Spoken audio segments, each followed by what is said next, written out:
자식이 30이 넘었는데도 내 말 한마디에 눈치를 보고 망설이더라고요. 그 모습을 보는 순간 가슴이 철렁 내려앉았습니다. 아, 내가 자식의 발목을 잡고 있구나. 내가 자식의 날개를 꺾고 있구나. 그 깨달음이 찾아왔을 때 눈물이 났습니다. 여러분도 이런 경험 있으신가요? 자식을 위한다고 한 말이 오히려 자식을 주저앉게 만들었던 순간 말입니다. 사랑한다고, 걱정된다고, 내가 잘 되기를 바란다고 했던 그 말들이 정작 자식에게는 무거운 짐이 되어버린 순간 말이에요. 우리도 모르게 사랑이란 이름으로 자식의 앞길을 막고 있는 건 아닐까요? 우리가 던진 말 한마디 한마디가 자식의 발목에 채워진 쇠사슬이 되고 우리의 걱정이 자식의 어깨를 짓누르는 바위가 되는 건 아닐까요? 오늘은 이 문제를 함께 들여다보려 합니다. 참 어려운 이야기입니다. 왜냐하면 우리 모두가 가해자이면서 동시에 피해자이기 때문입니다.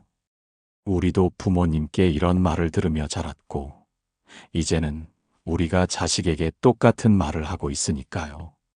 부모라면 누구나 자식이 잘 되기를 바랍니다. 그것은 하늘이 내린 본능입니다.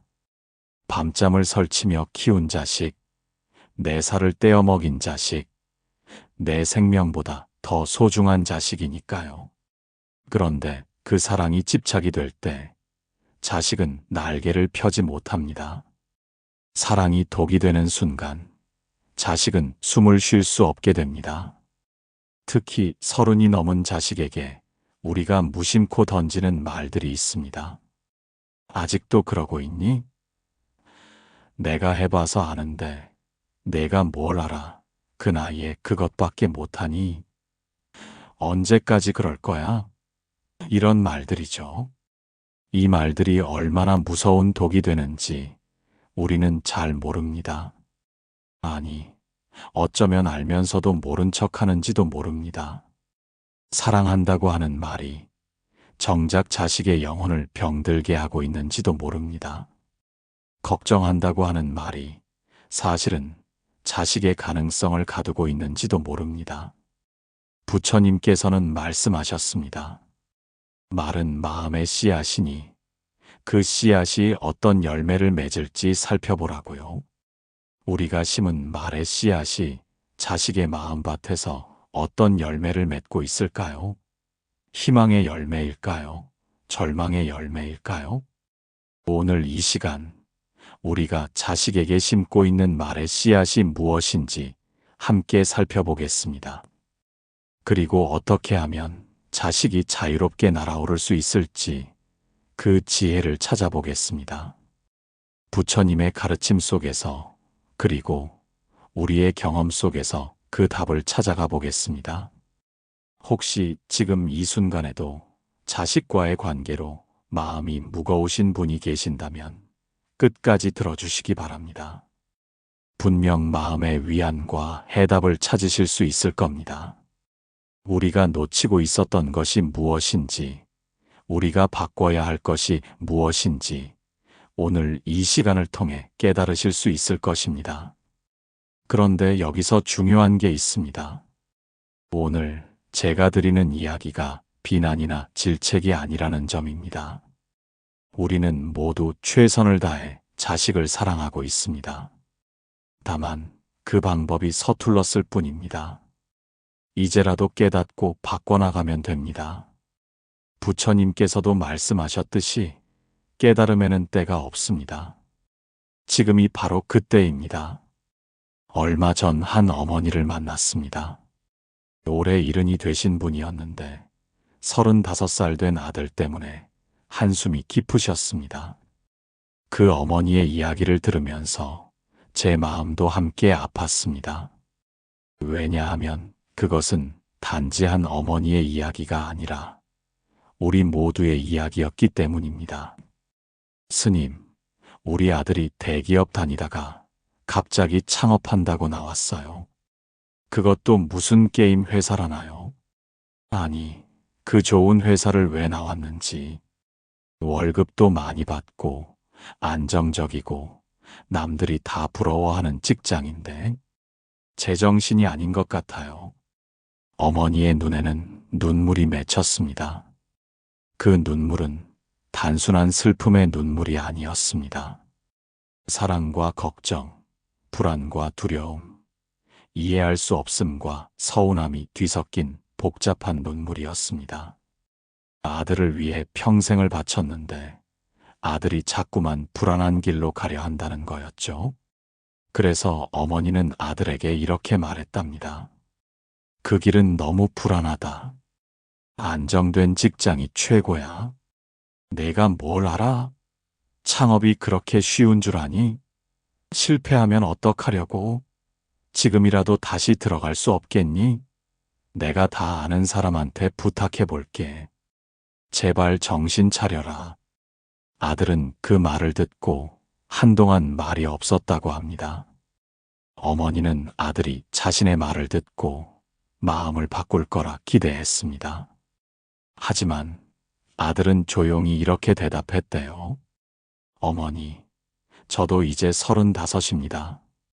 제 인생은 제가 살아볼게요. 어머니가 걱정하시는 거 압니다. 하지만 전 이미 충분히 고민하고 결정한 겁니다. 한번 해보고 싶어요.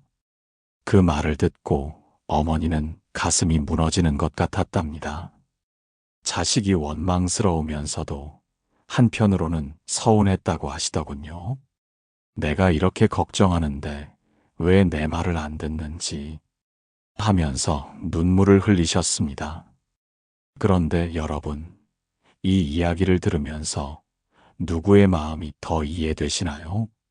어머니의 마음입니까? 아들의 마음입니까? 아마 둘 다일 겁니다. 왜냐하면 우리는 부모이면서 동시에 누군가의 자식이기 때문입니다. 또 다른 이야기를 들려드릴게요. 이번엔 아버지와 딸의 이야기입니다. 아버지 한 분이 계셨습니다. 딸이 32인데 아직 결혼을 안 했다고 걱정이 많으셨죠. 그 시대를 사신 분들에게는 딸의 결혼이 곧 성공이었으니까요. 만날 때마다 언제 시집 갈래? 좋은 사람 없니? 나이 더 들기 전에 결혼해야지. 너 때문에 잠이 안 온다. 아빠 죽기 전에 내가 시집 가는 거 보고 싶다. 이런 말을 입버릇처럼 하셨답니다. 딸은 처음엔 웃으며 넘겼습니다. 아빠, 요즘은 그런 시대 아니에요. 제가 알아서 할게요. 걱정 마세요. 이렇게 대답했죠. 하지만 매번 듣는 같은 말에 점점 지쳐갔습니다. 그리고 어느 순간부터 아버지를 피하기 시작했다고 합니다. 명절에도 집에 오지 않고 전화도 뜸해졌죠. 아버지는 서운해 하셨습니다. 내가 뭘 잘못했다고 날 피하니? 딸 걱정하는 게 죄냐? 하면서 더 마음이 무거워지셨죠. 그런데 나중에 알고 보니 딸은 자신의 일에 열정을 쏟고 있었습니다. 해외에서 인정받는 디자이너가 되어 있었던 거예요. 세계적인 브랜드와 일하고 자신의 이름을 건 전시회도 열고 있었습니다. 하지만 아버지 앞에서는 늘 시집 못 간 딸일 뿐이었습니다. 자신이 이룬 성취는 아무 의미가 없었죠. 아버지에게는 오직 결혼만이 성공의 척도였으니까요. 세 번째 이야기는 더욱 가슴 아픕니다. 한 어머니가 아들의 사업 실패를 두고 그럴 줄 알았다고 말했답니다. 아들은 37의 작은 카페를 열었다가 1년 만에 문을 닫게 되었습니다. 어머니는 처음부터 반대했었죠. 너는 사업 체질이 아니야. 그런 건 아무나 하는 게 아니야. 안정적인 직장이 최고야. 이렇게 말씀하셨답니다. 그런데 아들이 결국 실패하자 어머니는 이렇게 말했습니다. 내가 뭘 했어? 그럴 줄 알았다고 했잖아. 내가 엄마 말을 안 들어서 그런 거야. 이제 정신 차렸니? 다시는 그런 헛된 꿈 꾸지 마라. 아들은 그 말을 듣고 더 이상 어머니께 아무것도 말하지 않게 되었다고 합니다. 성공해도 실패해도 어머니께는 알리지 않았죠. 왜냐하면 어머니는 늘 내가 맞았다는 것만 확인하려 했으니까요. 아들의 도전이나 노력, 그 과정에서의 성장은 전혀 보지 못했습니다. 그런데 여기서 중요한 게 있습니다. 이 부모님들은 모두 자식을 사랑합니다. 진심으로 자식이 잘 되기를 바라는 마음에서 한 말들이었죠. 어머니는 아들이 안정적인 삶을 살기를 바랐고, 아버지는 딸이 외롭지 않기를 바랐고, 또 다른 어머니는 아들이 실패로 상처받지 않기를 바랐습니다. 하지만 그 말들이 자식에게는 어떻게 들렸을까요?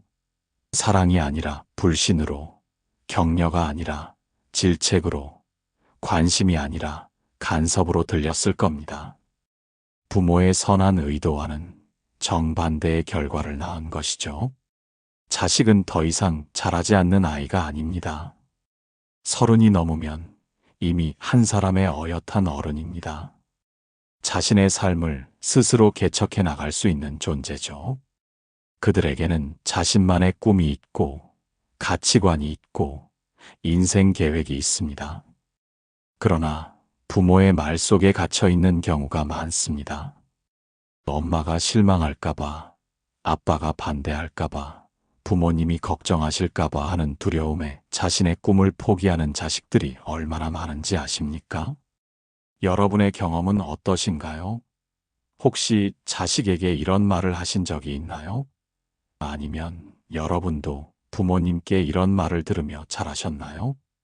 댓글로 나눠주시면 함께 공감하고 위로받을 수 있을 것 같습니다. 저도 많은 분들의 이야기를 들으면서 한 가지 깨달은 것이 있습니다. 우리는 모두 상처받은 치유자라는 것입니다. 부모에게 받은 상처를 안고 살면서 동시에 자식에게 상처를 주고 있다는 것이죠. 이 악순환을 끊기 위해서는 먼저 우리 자신을 돌아봐야 합니다. 자, 이제 좀 더 깊이 들어가 보겠습니다. 여기서 우리가 마주해야 할 근본적인 질문이 있습니다.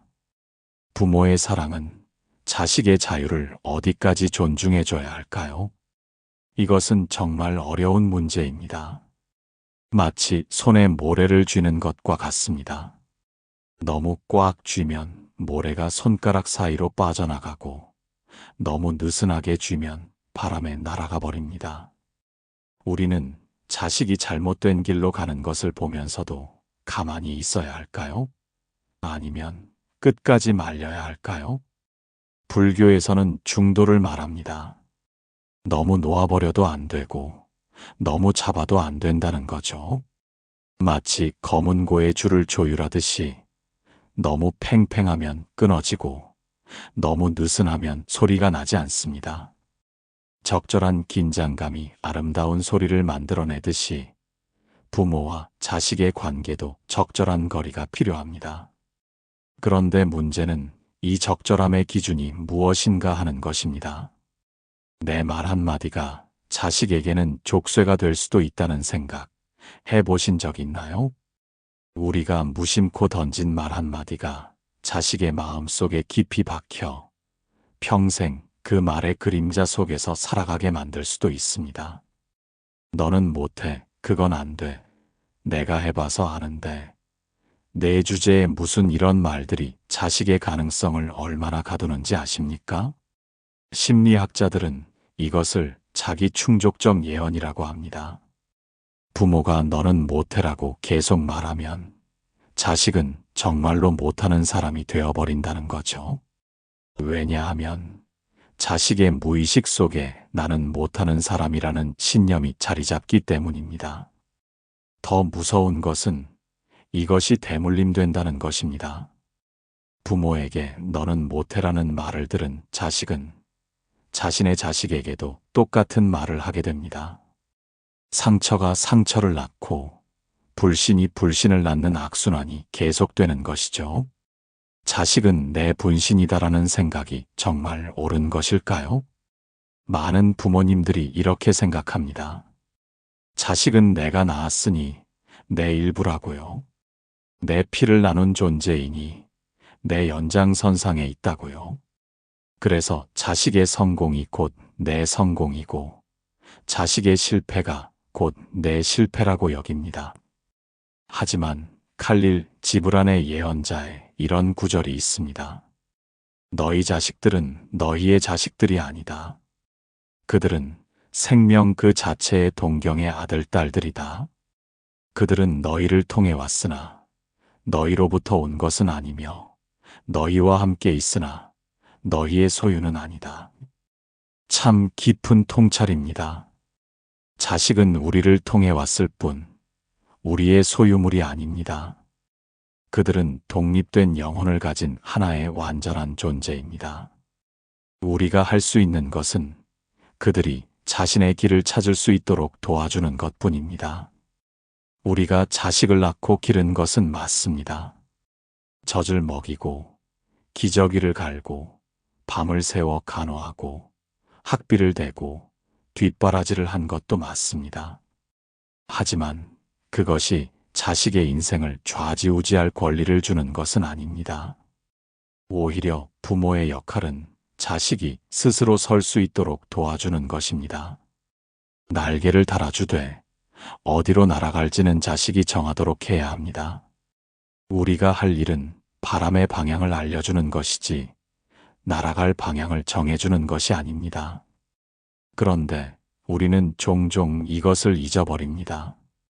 자식을 사랑한다는 이유로 자식의 모든 것을 통제하려 합니다. 내가 다 알아서 해줄게, 엄마 말만 들으면 돼, 아빠가 다 계획해놨어, 이런 말들이 얼마나 자식을 무력하게 만드는지 모릅니다. 자식이 실수를 하더라도 그것은 자식의 몫입니다. 실패를 통해 배우고 넘어져서 일어나는 법을 배우는 것도 인생의 중요한 과정입니다. 우리가 자식의 모든 실패를 막아준다면 자식은 언제 성장할 수 있을까요? 평생 부모의 그늘 아래서만 살아가야 할까요? 여기서 잠깐 우리 자신을 돌아봅시다. 우리도 젊었을 때 부모님의 반대를 무릅쓰고 무언가를 해본 적이 있지 않습니까?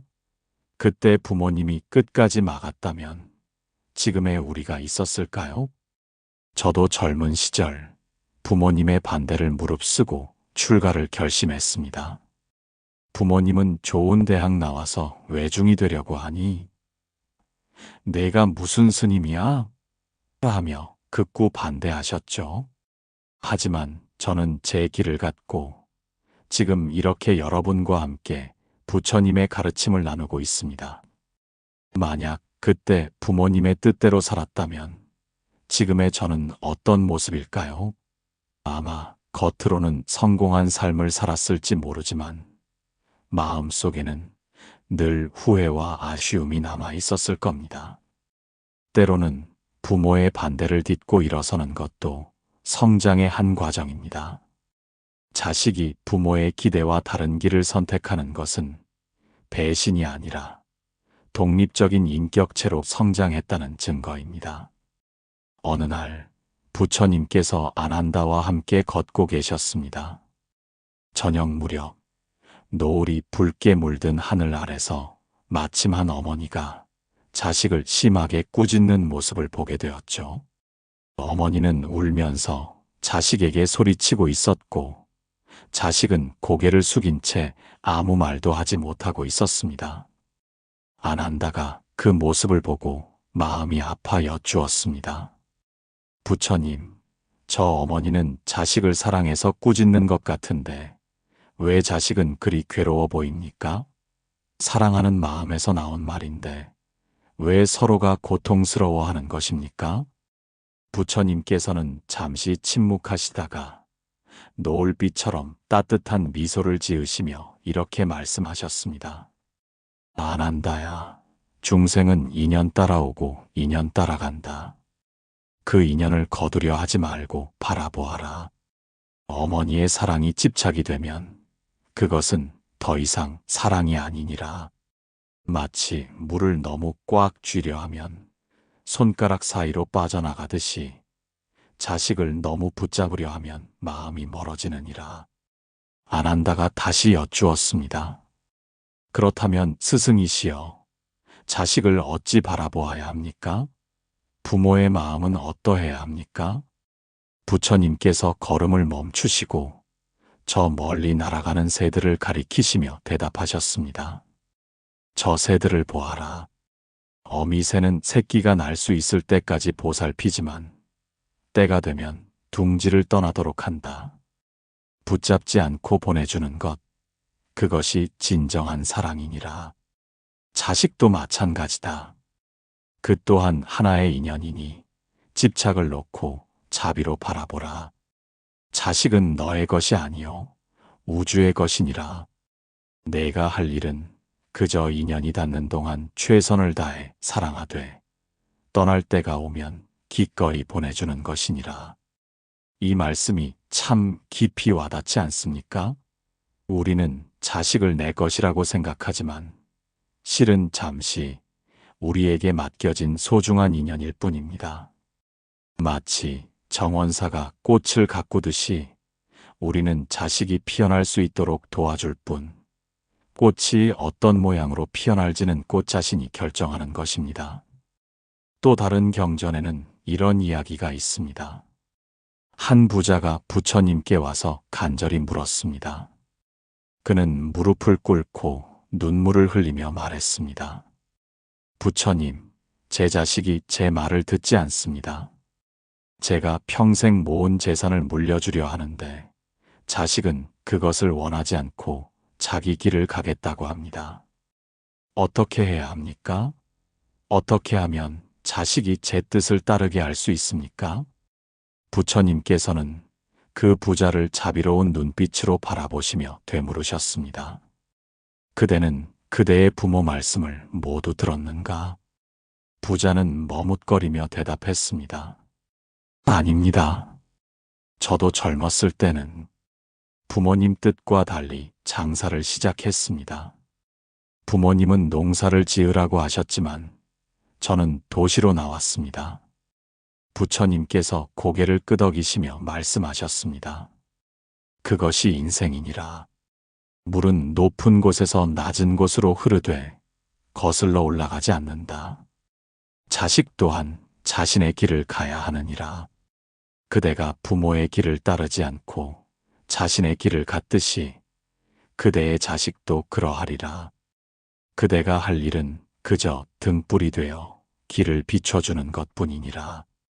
강요하지 말고 비춰주어라. 명령하지 말고 안내하라. 부자가 다시 물었습니다. 그렇다면 제가 평생 이룬 것들이 다 무의미한 것입니까? 부처님께서는 미소를 지으시며 말씀하셨습니다. 그대가 이룬 것은 그대의 것이요. 자식이 이룰 것은 자식의 것이니라.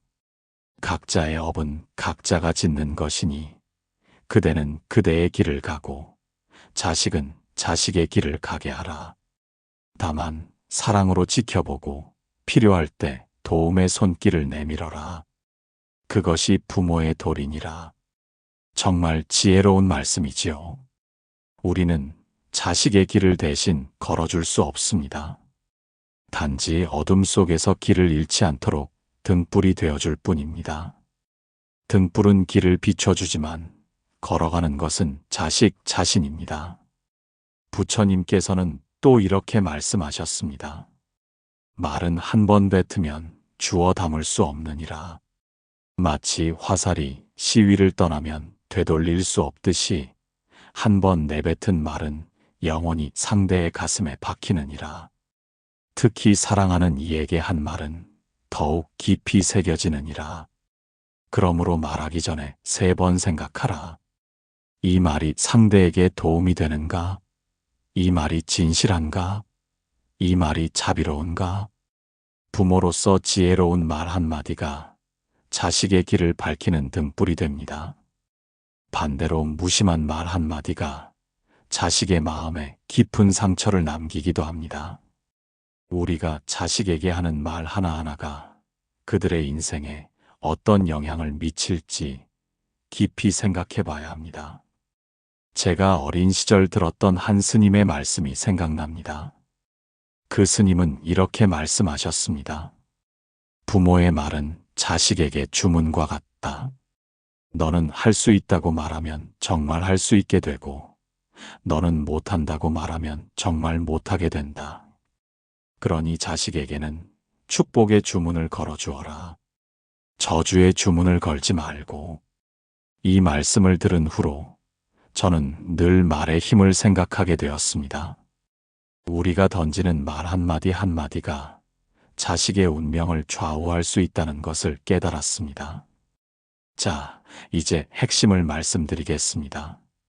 오늘 우리가 깊이 새겨야 할 가장 중요한 깨달음입니다. 사랑이 집착이 될 때 말은 칼이 됩니다. 우리는 자식을 사랑한다고 말합니다. 그것은 진실입니다. 하지만 그 사랑이 자식을 올가매는 밧줄이 되어서는 안 됩니다.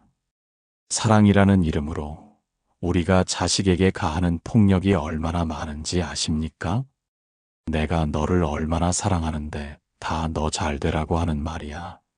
내가 나중에 후회할까봐 그러는 거야. 이런 말들 뒤에는 사실 우리의 불안과 두려움이 숨어 있습니다. 자식이 실패할까봐, 자식이 고생할까봐, 자식이 남들보다 뒤처질까봐 하는 우리의 두려움 말입니다. 진정한 사랑은 자유를 주는 것입니다. 자식이 스스로 선택하고 스스로 책임질 수 있도록 믿어주는 것입니다. 마치 연을 날리듯이 실을 쥐고 있되 연이 바람을 타고 날 수 있도록 놓아주는 것입니다. 내가 해봐서 아는데라는 말 참 많이 하시죠? 저도 예전에는 그랬습니다. 하지만 이제는 알게 되었습니다. 내가 해본 것은 내 시대의 경험일 뿐이라는 것을요. 우리가 살아온 시대와 자식이 살아갈 시대는 다릅니다. 완전히 다른 세상입니다. 우리 때는 안정이 최고였을지 모릅니다. 대기업에 들어가고 공무원이 되고 안정적인 직장을 갖는 것이 성공이었죠. 하지만 지금 시대는 도전과 창의가 중요한 시대입니다. 변화가 일상이고 혁신이 생존의 조건인 시대입니다. 우리의 경험이 오히려 자식에게는 족쇄가 될 수 있습니다. 자식을 조종하려는 말 대신 자식을 믿는 침묵이 때로는 더 큰 응원이 됩니다.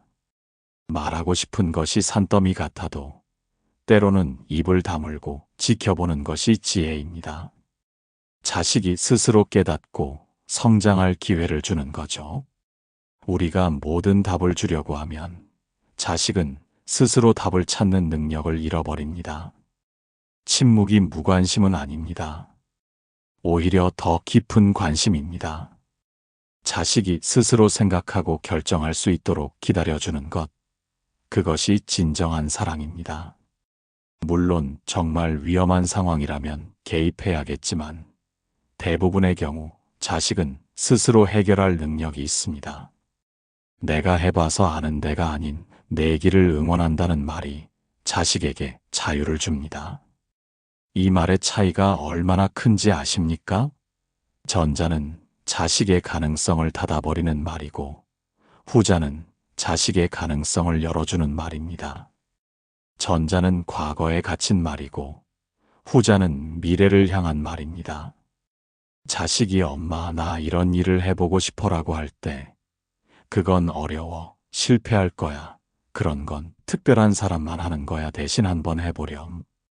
엄마가 응원할게 내가 하고 싶은 일이라면 도전해볼 가치가 있어 실패해도 괜찮아.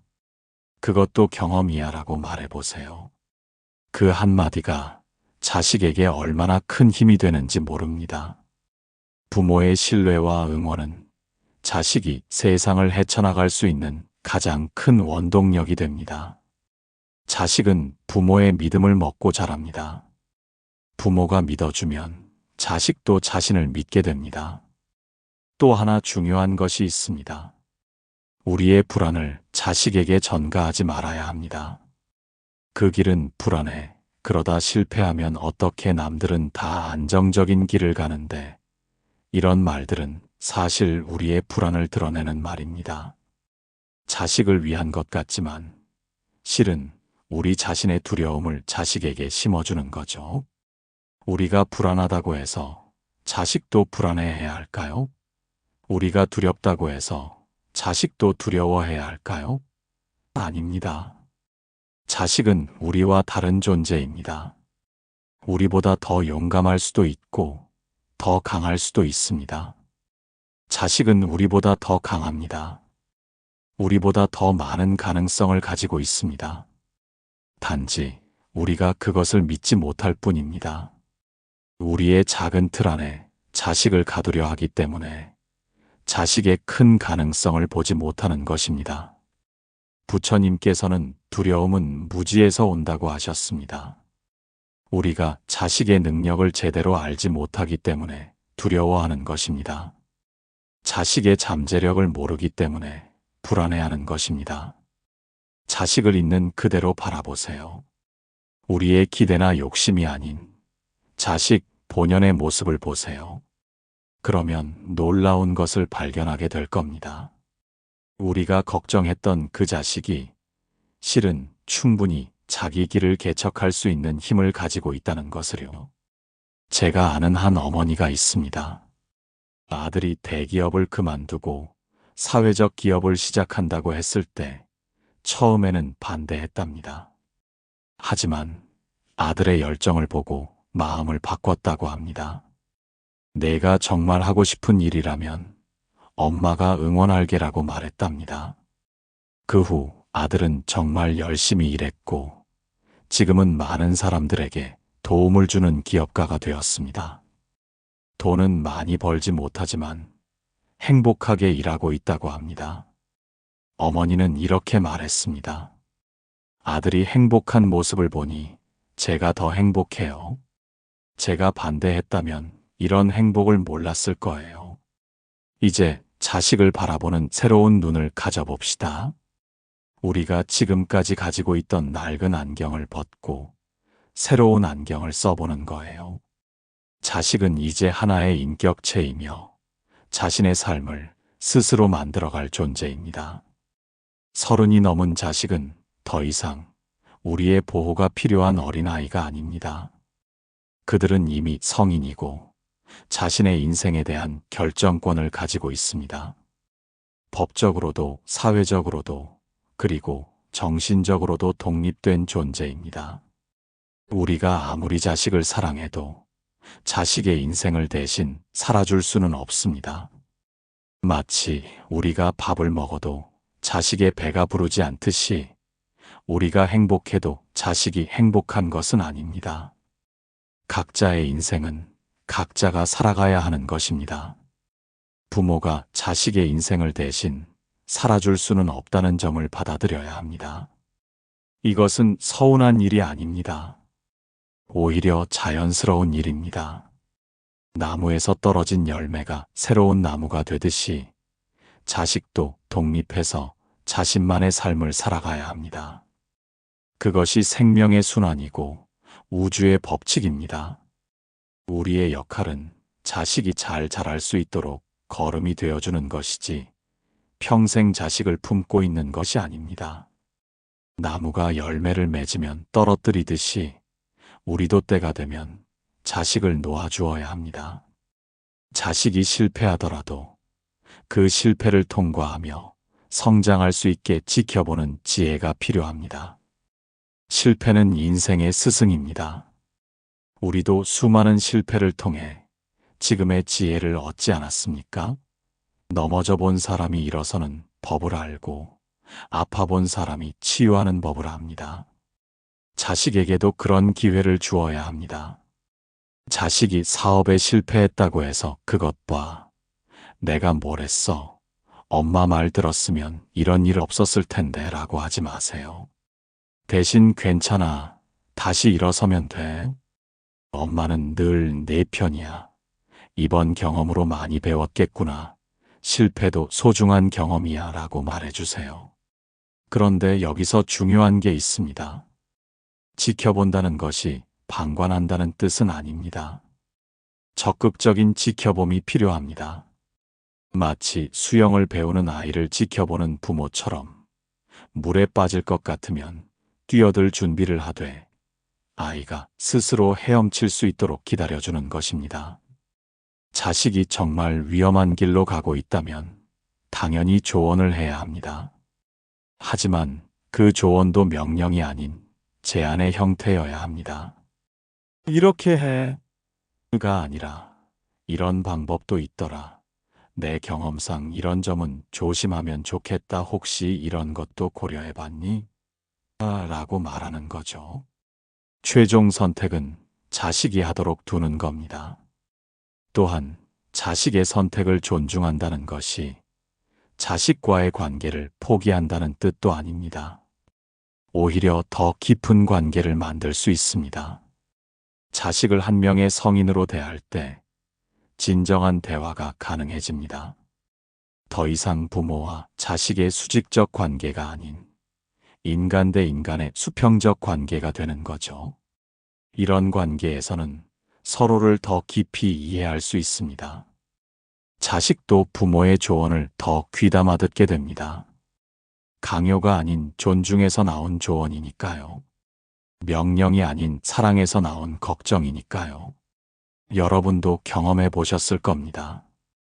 누군가 강압적으로 이렇게 해? 라고 하면 반발심이 들지만 이런 건 어때? 라고 부드럽게 제안하면 귀를 기울이게 되잖아요. 자식도 마찬가지입니다. 존중받을 때 마음을 열고 신뢰받을 때 더 책임감을 느낍니다. 제가 상담했던 한 가족의 이야기를 들려드릴게요. 아버지는 아들이 의사가 되기를 바랐습니다. 할아버지도 의사, 아버지도 의사였으니 당연히 아들도 의사가 되어야 한다고 생각했죠. 하지만 아들은 음악을 하고 싶어 했습니다. 처음에는 극심한 갈등이 있었습니다. 음악으로는 먹고 살 수 없다. 우리 집안의 전통을 깨뜨리는 거냐. 내가 나중에 후회한다. 이런 말들이 오갔죠. 아들은 점점 아버지를 피하게 되었고 가족 사이는 냉랭해졌습니다. 그러던 어느 날 아버지가 아들의 공연을 몰래 보러 갔답니다. 무대 위에서 열정적으로 연주하는 아들의 모습을 보고 아버지는 깨달았다고 합니다. 아, 내 아들은 정말 음악을 사랑하는구나. 저 빛나는 모습이 내 아들의 진짜 모습이구나. 그날 밤 아버지는 아들에게 말했답니다. 내가 정말 음악을 사랑한다는 걸 알게 됐다. 아빠가 너무 내 생각만 강요했구나. 미안하다. 내 길을 응원할게. 그 후로 부자 관계는 완전히 달라졌다고 합니다. 아들은 더욱 열심히 음악을 했고 아버지에게 자주 조언을 구했답니다. 아버지도 아들의 음악 세계를 이해하려고 노력했고요. 지금은 서로의 가장 든든한 지원자가 되었다고 합니다. 이것이 바로 새로운 시각의 힘입니다. 자식을 내 소유물이 아닌 독립된 인격체로 볼 때 관계는 더욱 풍요로워집니다. 자, 이제 구체적인 실천 방법을 알려드리겠습니다. 아는 것과 행하는 것은 다릅니다. 깨달음은 실천할 때 비로소 우리 것이 됩니다. 매일 조금씩 실천하시면 분명 자식과의 관계가 달라질 겁니다. 첫째, 매일 아침 자식을 위한 연등 기도를 해보세요. 절에 가서 하셔도 좋고 집에서 조용히 하셔도 좋습니다. 촛불을 켜놓고 마음을 모아 이렇게 기도해 보세요. 기도는 우리의 마음을 정화하고 집착을 내려놓게 도와줍니다. 부처님, 오늘도 우리 자식이 온전한 길을 가게 하소서. 내 욕심이 그 길을 가로막지 않게 하소서. 자식이 넘어져도 스스로 일어설 힘을 주소서. 나는 그저 멀리서 지켜보며 응원하는 부모가 되게 하소서. 내 두려움과 불안을 자식에게 전가하지 않게 하소서. 자식의 선택을 존중하고 믿을 수 있는 지혜를 주소서. 나무아미타불, 관세음보살. 이 기도를 하다 보면 자연스럽게 마음이 정리됩니다. 자식을 향한 집착이 조금씩 내려놓아집니다. 그리고 자식을 한 명의 독립된 존재로 바라볼 수 있게 됩니다. 둘째, 자식의 선택을 있는 그대로 바라보는 관찰 명상을 해보세요. 편안히 앉아서 눈을 감으세요. 숨을 깊이 들이쉬고 내쉬면서 마음을 가라앉히세요. 그리고 자식의 모습을 떠올려 보세요. 자식이 무언가를 선택하고 결정하는 모습을 상상해 보세요. 이때 중요한 것은 판단하지 않는 것입니다. 그건 잘못됐어. 그건 위험해. 그러면 안 돼. 이런 생각이 들더라도 그저 지나가도록 두세요. 마치 하늘에 떠가는 구름을 바라보듯이 생각이 왔다가 가도록 놔두세요. 마치 강물을 바라보듯이 자식의 선택을 그저 바라만 보는 겁니다. 좋다 나쁘다 판단하지 말고 있는 그대로 관찰하세요. 이것을 매일 10분씩만 해도 자식을 대하는 태도가 달라집니다. 셋째, 말하고 싶을 때 먼저 3번 심호흡하고 침묵해보기. 자식이 무언가를 말할 때 바로 대답하고 싶은 충동이 들죠. 그건 이렇게 해야지. 내가 해봐서 아는데. 그러면 안 돼. 이런 말이 목구멍까지 올라옵니다. 그때 잠깐 멈추세요. 그리고 깊게 숨을 들이쉬고 내쉬기를 3번 반복하세요. 하나, 들이쉬고, 내쉬고, 둘, 들이쉬고, 내쉬고, 셋, 들이쉬고, 내쉬고. 이 짧은 시간 동안 자문해 보세요. 내가 지금 하려는 말이 정말 필요한가? 이 말이 자식에게 도움이 될까? 아니면 내 불안을 해소하기 위한 말일까? 많은 경우 우리는 자식을 위한다고 하면서 실은 우리 자신을 위해 말합니다. 이 3초의 침묵이 그것을 깨닫게 해줍니다. 그리고 더 지혜로운 말을 할 수 있게 도와줍니다. 넷째, 일주일에 한 번 경청의 시간을 가져보세요. 자식과 차를 마시면서 또는 산책을 하면서 오로지 듣기만 하는 시간을 가져보세요.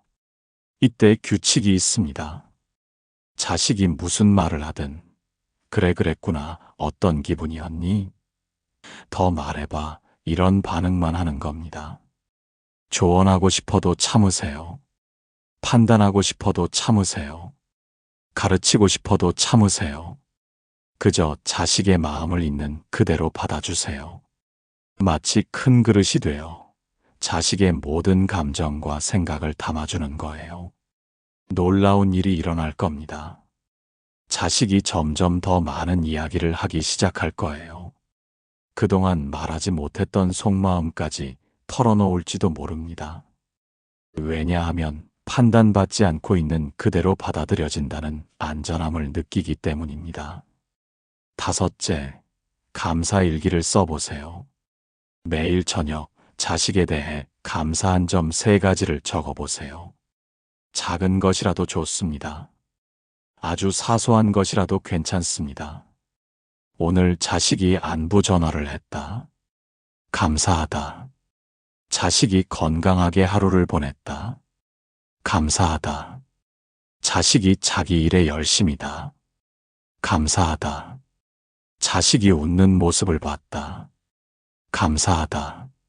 자식이 존재해준다. 감사하다.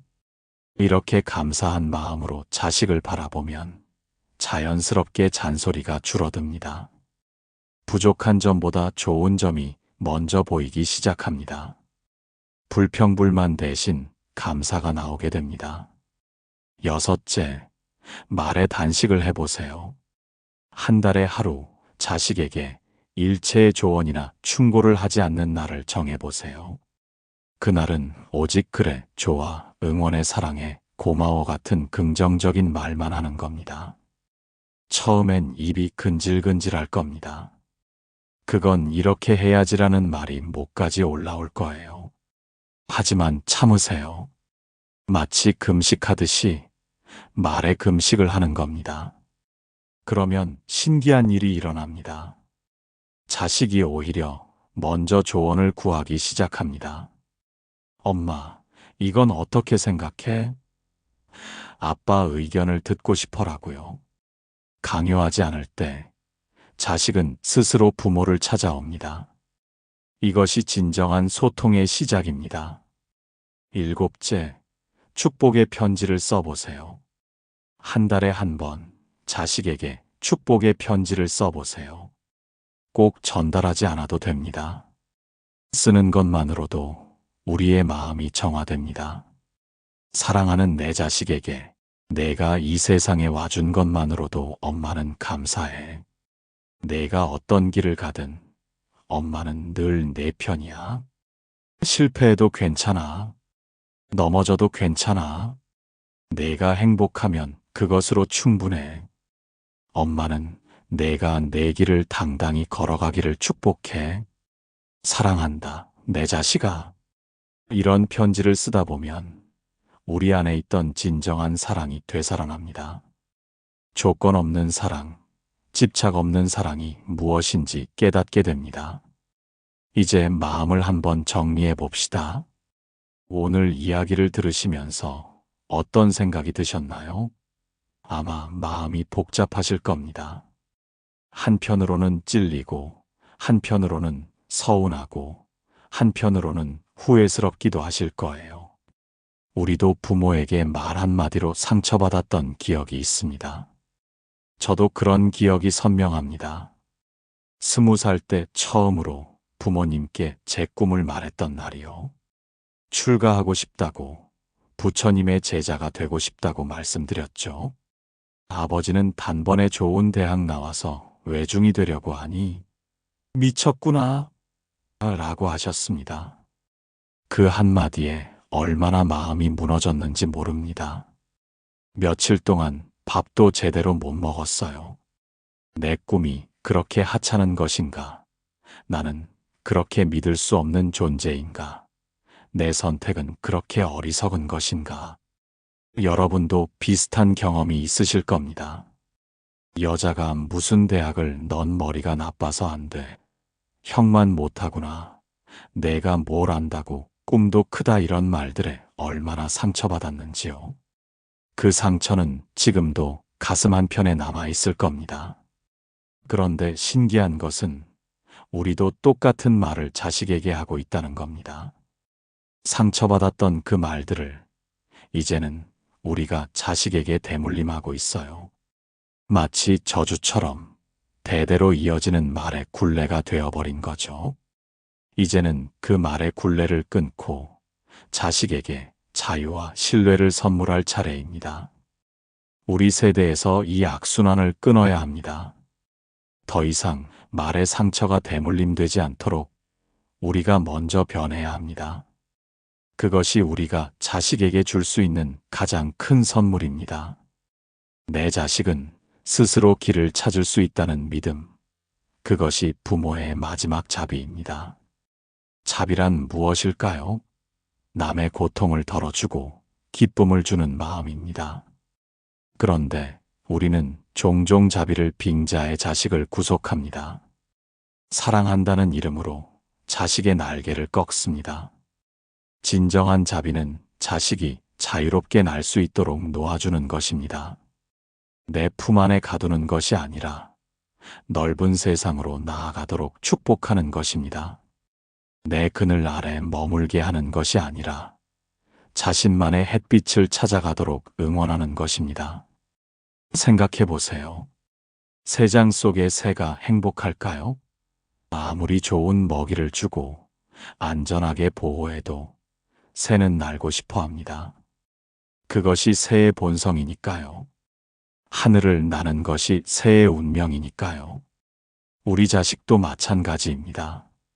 아무리 우리가 보호하고 챙겨줘도 그들은 자신만의 하늘을 날고 싶어 합니다. 그것이 인간의 본성입니다. 자유를 향한 갈망, 독립을 향한 열망은 누구도 막을 수 없습니다. 그런데 여기서 희망적인 것은 아직 늦지 않았다는 겁니다. 지금부터라도 변할 수 있습니다. 나이가 들수록 변화가 어렵다고 하지만 그렇지 않습니다. 깨달음에는 나이가 없습니다. 70에 깨달아도 80에 깨달아도 늦지 않습니다. 중요한 것은 지금 이 순간 깨닫고 실천하는 것입니다. 오늘부터라도 자식에게 다르게 말해보세요. 내가 선택한 길을 응원해. 내가 행복하면 그것으로 충분해. 실패해도 괜찮아. 다시 일어서면 돼. 넌 충분히 잘하고 있어. 내 선택을 믿어. 이런 말들이 자식에게 얼마나 큰 힘이 되는지 아십니까? 부모의 신뢰와 응원은 자식이 세상의 어떤 어려움도 이겨낼 수 있는 원동력이 됩니다. 부모의 믿음은 자식에게 날개를 달아줍니다. 또 하나의 희망은 자식도 우리를 이해한다는 것입니다. 우리가 때로 실수하고 상처 주는 말을 해도 자식은 그것이 사랑에서 나온 것임을 압니다. 다만 그 표현 방식이 서툴렀을 뿐이죠. 자식도 언젠가는 부모가 되어 우리 마음을 이해하게 될 것입니다. 지금이라도 자식에게 말해보세요. 그동안 내가 한 말들이 너에게 상처가 되었다면 미안하다. 나도 처음 해보는 부모라서 서툴렀다. 앞으로는 너를 더 믿고 응원하겠다. 내가 어떤 길을 가든 나는 늘 내 편이다. 이 한마디가 얼마나 큰 화해와 치유를 가져오는지 모릅니다. 부모도 완벽하지 않다는 것을 인정할 때 오히려 자식과 더 가까워집니다. 진정한 용기는 자신의 부족함을 인정하는 것입니다. 여기서 중요한 것은 과거를 후회하며 자책하지 말라는 것입니다. 우리는 모두 최선을 다했습니다. 그 시절 우리가 아는 한에서 최선을 다해 자식을 사랑했습니다. 다만 방법이 서툴렀을 뿐입니다. 이제 새로운 방법을 배웠으니 실천하면 됩니다. 과거는 이미 지나갔고 미래는 아직 오지 않았습니다. 우리가 할 수 있는 것은 지금 이 순간을 잘 사는 것뿐입니다. 이제 조금 더 깊은 불교의 가르침으로 들어가 보겠습니다. 우리가 자식과의 관계를 더 큰 우주적 관점에서 바라볼 때 많은 것이 달라집니다. 윤회 속에 다시 만날 자식, 이번 생에 자비의 업을 짓는 것이 중요합니다. 불교에서는 모든 만남이 인연이라고 합니다. 특히 부모와 자식의 인연은 아주 깊은 인연이죠. 전생에서부터 이어져 온 인연입니다. 어떤 인연으로 만났는지는 알 수 없지만 분명 깊은 인연이 있어 이번 생에 부모와 자식으로 만난 것입니다. 그런데 이 인연이 영원한 것은 아닙니다. 이번 생에서 부모와 자식으로 만났지만 다음 생에는 어떤 관계로 만날지 모릅니다.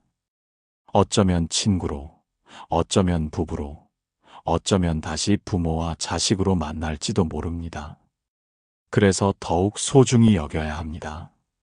지금 이 순간 부모와 자식으로 만난 이 인연을 귀하게 여기고 서로에게 좋은 업을 지어야 합니다. 이번 생에 맺은 인연이 다음 생의 만남을 결정하기 때문입니다. 업이란 무엇일까요? 우리가 몸과 말과 마음으로 짓는 모든 행위입니다. 그리고 그 업은 반드시 결과를 가져옵니다.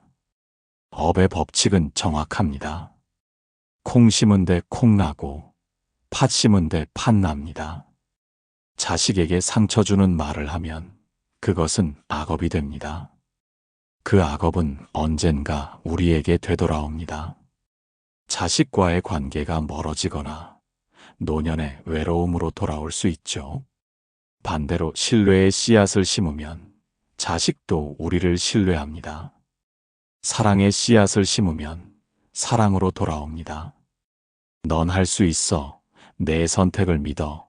내가 자랑스러워. 이런 말들이 쌓이면 자식도 부모를 존경하고 사랑하게 됩니다. 그런데 중요한 것은 이 결과가 바로 나타나지 않을 수도 있다는 것입니다. 농부가 씨를 뿌리고 바로 다음 날 수확을 기대하지 않듯이 우리도 인내심을 가져야 합니다. 때로는 몇 년이 걸릴 수도 있고 때로는 평생이 걸릴 수도 있습니다. 지금 자식이 우리 말을 듣지 않는다고 해서 포기하지 마세요. 우리가 계속 선한 말, 믿음의 말을 심어간다면 언젠가는 반드시 좋은 결과로 돌아올 것입니다. 인과의 법칙은 어김없이 작동합니다. 마지막으로 공의 지혜를 말씀드리고 싶습니다. 모든 것은 연기에 의해 일어납니다. 부모와 자식의 관계도 수많은 조건들이 만나서 이루어진 것입니다. 시대, 환경, 교육, 경험, 성격 등 무수한 요소들이 얽혀서 지금의 관계를 만들어낸 것이죠. 그래서 고정된 것이 없습니다. 우리 자식은 원래 이래, 절대 안 변해, 평생 이럴 거야, 이런 생각은 잘못된 것입니다. 모든 것은 조건에 따라 변합니다. 조건이 바뀌면 결과도 바뀝니다. 모든 것은 변할 수 있습니다. 자식도 변하고 부모도 변할 수 있습니다. 관계도 얼마든지 개선될 수 있습니다. 지금 아무리 사이가 안 좋아도 조건이 바뀌면 좋아질 수 있습니다. 중요한 것은 우리가 먼저 변하는 것입니다. 우리가 변하면 자식도 변합니다. 우리가 열린 마음을 가지면 자식도 마음을 엽니다. 이것이 연기의 법칙입니다. 모든 것은 서로 연결되어 있고 서로 영향을 미칩니다. 그리고 자성이 없다는 것을 아셔야 합니다. 자식에게도 우리에게도 고정된 본성은 없습니다. 저애는 원래 저래, 나는 원래 이래, 이런 것은 없습니다. 모든 것은 인연 따라 변합니다. 오늘 화가 난 자식이 내일은 다정할 수 있고 오늘 반항하는 자식이 내일은 효도할 수 있습니다. 마찬가지로 오늘 집착하는 부모가 내일은 놓아줄 수 있고 오늘 간섭하는 부모가 내일은 존중할 수 있습니다. 이것이 희망입니다. 모든 것이 변할 수 있다는 것, 그것이 부처님이 주신 가장 큰 희망입니다. 오늘 긴 시간 함께 해주셔서 진심으로 감사드립니다.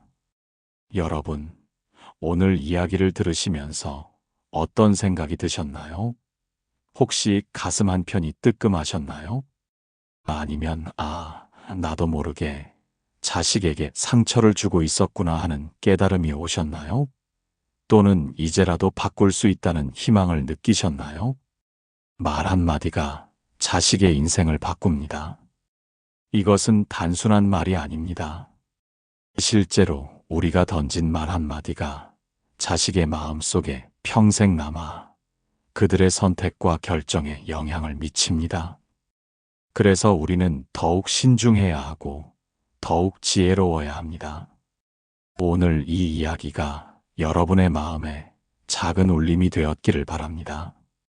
그리고 그 울림이 실천으로 이어지기를 간절히 기원합니다. 아는 것과 행하는 것은 다릅니다. 오늘 깨달은 것을 내일부터 실천해 보세요. 혹시 주변에 자식과의 관계로 힘들어하는 분이 계신다면 이 영상을 꼭 공유해 주세요. 특히 우리 자식이 말을 안 들어, 자식이 속을 썩여 자식 때문에 잠이 안 와 하며 한숨 쉬는 친구분들께 이 영상을 보내주세요. 함께 들으면서 서로 위로받고 새로운 깨달음을 얻을 수 있을 것입니다. 우리는 모두 같은 고민을 안고 살아갑니다. 혼자가 아닙니다. 함께 이야기하고 함께 고민하고 함께 성장해 갈 때 우리는 더 나은 부모가 될 수 있습니다. 다음 시간에는 자식을 아프게 만드는 말의 업과 치유법에 대해 더 깊이 있게 다루어 보겠습니다. 우리가 무심코 하는 말들, 넌 왜 맨날 그 모양이니? 내가 뭘 안다고 다 너를 위해서 하는 말이야. 너 때문에 못 살아 이런 말들이 어떻게 자식의 마음에 깊은 상처를 남기는지 구체적으로 살펴보겠습니다. 그리고 이미 상처를 준 말들을 어떻게 치유할 수 있는지 부처님의 가르침을 통해 그 방법을 찾아보겠습니다. 상처는 주는 것도 사람이지만 치유하는 것도 사람입니다. 우리가 준 상처를 우리가 치유할 수 있습니다. 이 영상이 도움이 되셨다면 구독과 좋아요를 꼭 눌러주세요. 여러분의 작은 응원이 저에게는 큰 힘이 됩니다. 더 좋은 내용으로 여러분께 다가갈 수 있는 원동력이 됩니다. 많은 분들이 함께 들으실 수 있도록 공유도 부탁드립니다.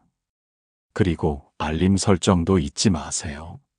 새로운 영상이 올라올 때마다 가장 먼저 보실 수 있습니다. 매주 이 시간에 여러분과 만나 부처님의 지혜를 나누고 싶습니다.